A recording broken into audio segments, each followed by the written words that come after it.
Les rois mages, le petit page et le poinsettia. Assis sur leur chameau, les rois mages cheminaient, guidés par leur étoile. En tête venait Melchior, dont la barbe blanche balançait au rythme de la marche.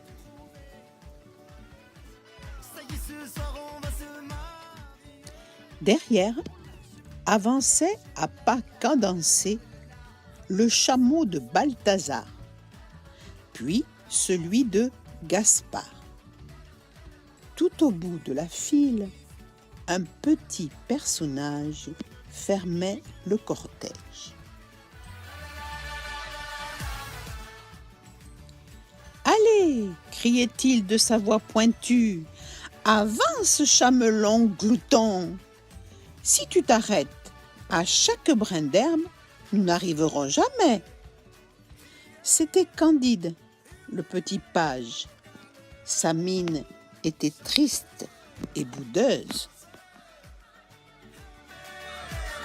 « Tu comprends, confiait-il à son chamelon, les mages vont offrir de magnifiques présents à l'enfant Jésus. Mais moi, je n'aurai rien. Rien. Comme je vais avoir honte. » Soudain, il aperçut une fleur couleur de l'arc-en-ciel. Il sauta à terre, la déterra et la mit dans un pot. Cette fois, son visage riait. Lui aussi avait un présent pour le Fils de Dieu. Il passa la soirée à décorer le vase et s'endormit. Quand il se réveilla le lendemain, il regarda sa plante merveilleuse. Son sourire se décomposa. Le pot était vide. Au-dessus, les grosses lèvres du chamelon mâchonnaient avec satisfaction. « Bougre de cornichon !» s'exclama Candide, furieux. « Tu as mangé le cadeau du petit Jésus. Tu es aussi goulu que bossu. » Il reprit tristement sa route. Le lendemain, il vit une fleur encore plus belle que la première, dont les pétales scintillaient comme la neige. Fou de joie, il l'enfouit dans le pot.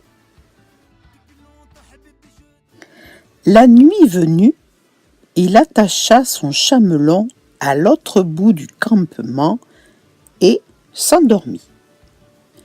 Mais le lendemain matin, à nouveau, le pot était vide. Le chamelon s'était détaché et remuait ses grosses lèvres pleines de contentement. « Goinfre de sagouin !» s'écria le petit page furibond. « Estomac sur pattes, animal ballot et balourd, cloche, grugeon, crouton, dindon, limaçon. » Quand, après des semaines et des semaines, la caravane arriva devant la crèche, Candide n'avait pas de cadeau. Melchior déposa aux pieds de l'enfant Jésus son or, Balthazar sa myrrhe et Gaspard son encens. C'était au tour du petit page de se présenter. Éperdu, les yeux baignés de larmes, il regardait autour de lui.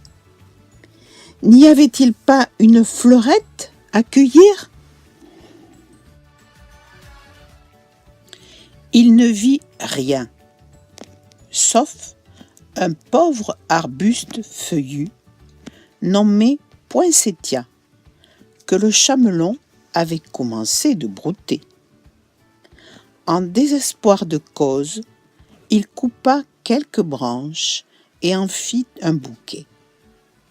Mais il n'osait pas s'avancer. Une botte de feuilles! Quel vilain cadeau pour le Fils de Dieu!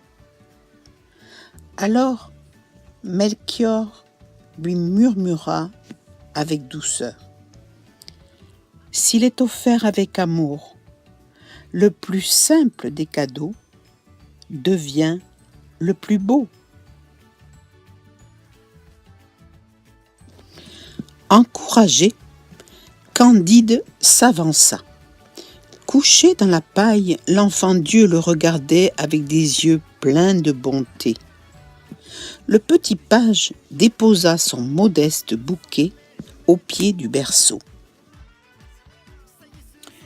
Aussitôt, un miracle se produisit.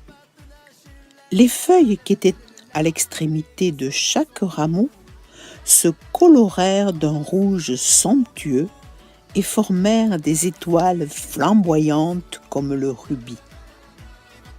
Un murmure admiratif sortit de toutes les bouches. Émerveillé par ce prodige, le garçon regarda Jésus. Il riait en battant des mains. Alors le cœur de Candide se gonfla de joie. Lui, le petit page, avait réjoui l'enfant Dieu.